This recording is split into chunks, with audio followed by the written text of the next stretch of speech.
tudo bem?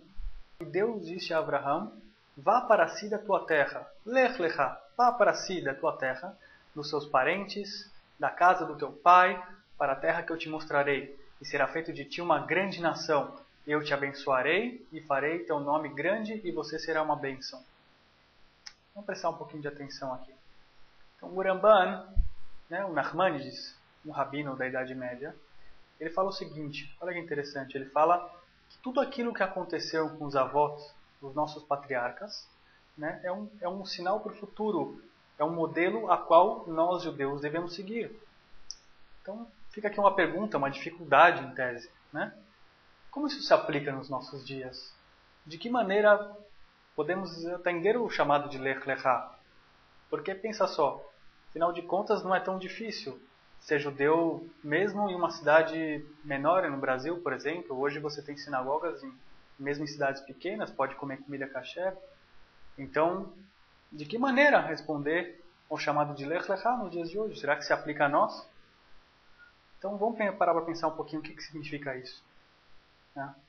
O Rashi é o principal comentarista da Torá. Ele vem e fala o seguinte. Ele dá a dica aqui para a gente. Ele fala logo em seguida, que Deus dá a Abraham de filhos, dinheiro e fama para Abraham, por ele ter deixado Haram, por ele ter atendido o pedido de Hashem. O que significa? Bom, se você for pensar, imagine uma viagem naquela época, 4.000 anos atrás.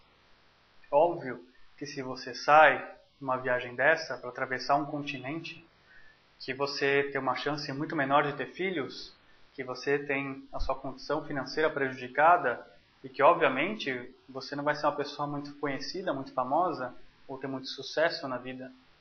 Então se você for para pensar dentro de um aspecto assim mais superficial, a interpretação que a gente pode fazer é que, na verdade, simplesmente é um caso de compensação, certo? Então, Deus está simplesmente compensando Abraham por atendido a esse chamado, esse mandamento. Então, mas só que tem uma coisa aqui implícita aqui, tem uma coisa um pouquinho mais profunda se você for parar para pensar. Dá uma olhada na mensagem que está aqui. Que esse é o conjunto de regras normais da natureza. Uma pessoa que faz uma coisa dessa está sujeita a essas consequências, relação de causa e consequência a gente está falando. Certo? Esse é o caminho normal, esse é o caminho da natureza, como a gente costuma dizer. Aqui, o que a gente está falando é que nesse caso, vai além disso. Abraham passa a estar exposto a um novo conjunto de regras que vai além da natureza, que ele se sobrepõe a essas dificuldades e passa a existir dentro de uma realidade distinta do resto do mundo. Então, inclusive, o próprio Rashi, ele dá uma dica disso. Ele diz de onde ele tirou essa interpretação, de onde ele tirou essa ideia. Então, ele estuda de um texto antigo chamado Midrash Tanhuma, onde ele fala, presta atenção na parte da bênção da fama. Quando Hashem vai abençoar Abraham com fama, ele fala, eu farei a tua natureza conhecida no mundo. Espera um pouquinho. Se você vai abençoar uma pessoa para ser famosa, você fala, eu farei a ti conhecido no mundo, não a tua natureza. O que tem natureza que vê aqui? O que essa palavra vem ensinar para a gente? Então, natureza está demais aqui para ensinar, basicamente, que vem a mostrar pela primeira vez no mundo um conjunto de regras que é diferente da natureza comum. É uma natureza distinta da natureza.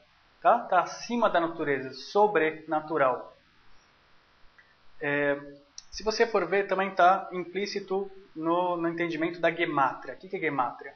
Gemátria é a soma dos valores das letras das palavras. No judaísmo, pode-se aprender muito com isso, é uma forma de interpretação. Então vamos ver. Lech Lecha, qual a soma de Lech Lecha? O valor numérico dessas duas palavras é 50. O que quer dizer isso? A gente sabe na Torá que 7 é o número de expressão do espiritualismo, da espiritualidade na natureza, na nossa natureza. 7 são 7 dias da semana, 7 dias que Deus levou para criar o mundo, E então tudo aquilo que se expressa através do 7 tem a ver com a natureza. Então 7 vezes 7 é 49, tá? Então 49, por exemplo, são os níveis que a gente fala de impureza ou pureza espiritual, né? Que também é uma relação desse mundo. Desse mundo a gente fala que tem 49 níveis de pureza e impureza. E 50 vai além, 50 é um a mais.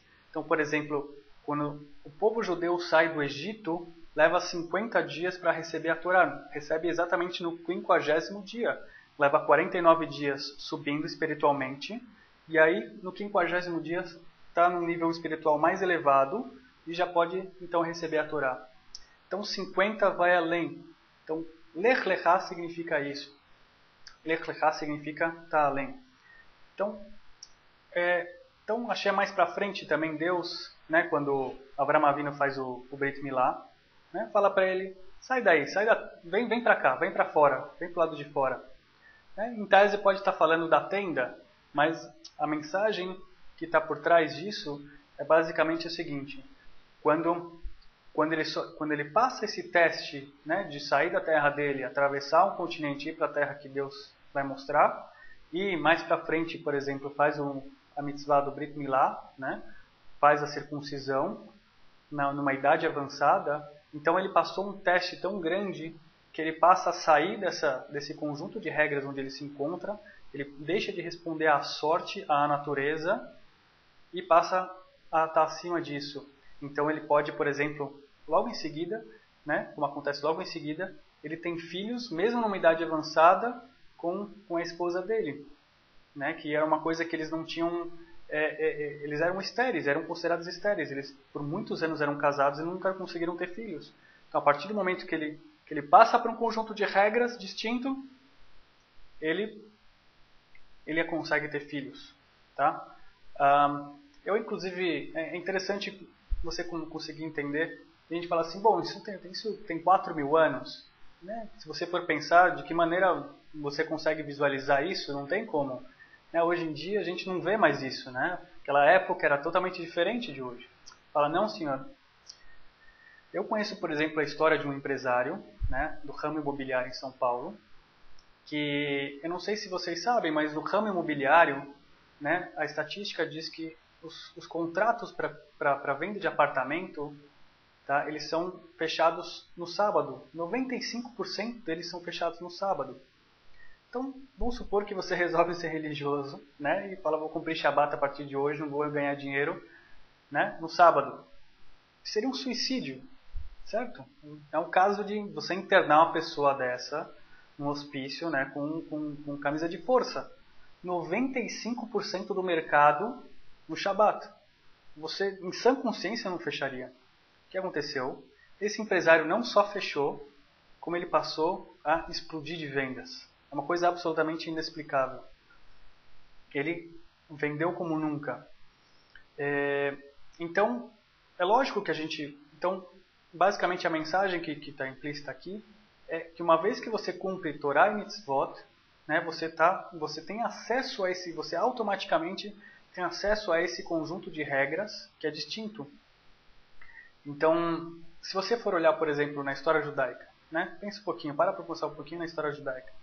Toda vez que o povo judeu se viu como respondendo às regras da natureza desse mundo, então ele se deu mal, teve problemas e deu todo tipo de tragédia. É o caso dos espiões, por exemplo. Né? Eles vão para Israel, né? Moisés manda os espiões para ver em Israel, para ver o que tem na terra que eles estão para herdar, que eles estão para conquistar. Então os espiões voltam e falam, olha, é uma terra péssima, não vamos para lá, porque é uma terra de gigantes. Né? E eles traem a imagem famosa disso, é um cacho de uvas gigantesco, enorme. Então eles viram aqueles gigantes. Isso foi um teste. Eles viram aqueles gigantes e falaram, bom, pelas condições, pelas regras da natureza, a gente não tem condições de vencer eles.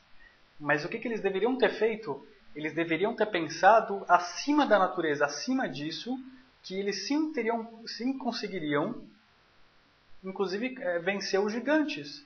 Né? Deus já fez isso. Deus abriu um mar para eles passarem. Não faria com que eles vencessem gigantes? É óbvio que sim.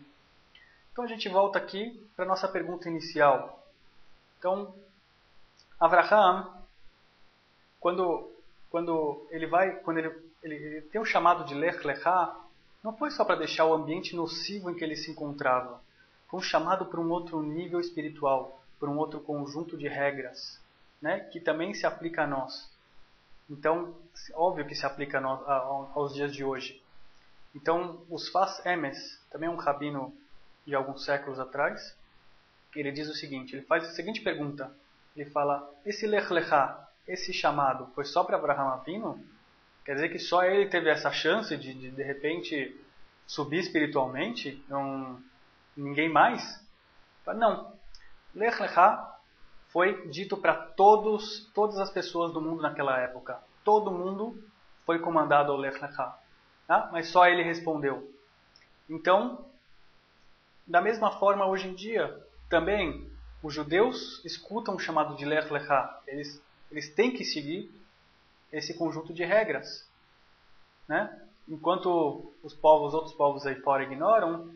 Então, uma vez que nós seguimos esse chamado de Lech Lechá, de seguir a vontade de Deus e cumprir os mandamentos, né, que Ele deixou para a gente, então a gente passa a um novo conjunto de regras acima da natureza. Tá bom? É isso que eu queria dizer hoje. Então, muito obrigado. Até mais. Shabbat Shalom.